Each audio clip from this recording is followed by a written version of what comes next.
Hello, good morning, good afternoon, good evening everyone. Saan man kayo dako ng ating mundo, binabati ko kayo ng magandang buhay mga kapatid.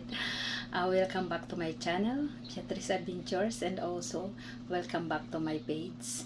My vlog for today is pupunta ako ng Caloocan City para ipakompute ko kung magkano ang mga bayarin ko sa realty tax. And mamaya, malalaman ko kung magkano na yung babayaran ko. Update ko kayo mamaya.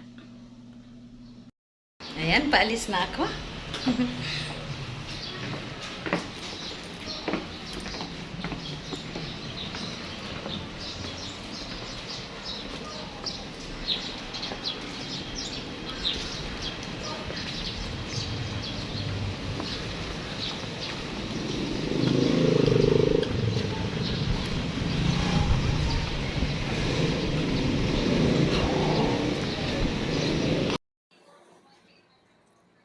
Ayan, video muna sa paligid bago sumakay.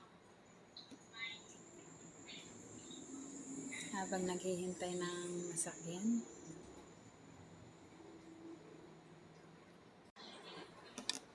Ayan, nakasakay na ako. Papunta ng Caloocan City Hall.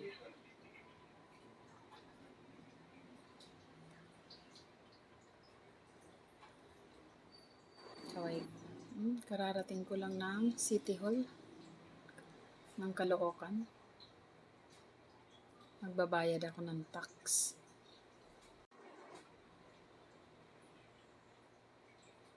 Tinitingnan natin yung paligid. Ang daming tao. Yes, sobrang laki ng itinaas ng realty tax ng Bankers Village, Caloocan. Daming nagrereklamo.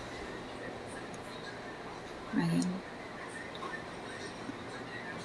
Kala ko bayad na ako. Yung pala, meron pang additional dahil ni-revise yung computation.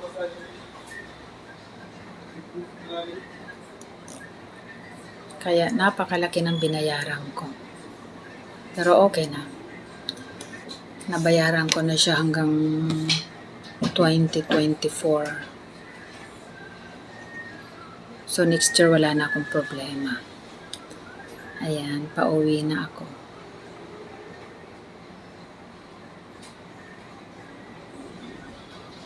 Yan ang building ng Caloocan, lungsod ng Caloocan. Meron silang ginagawa. Pauwi na ako niyan. Light me up with a bright smile on now. Put me in the dark.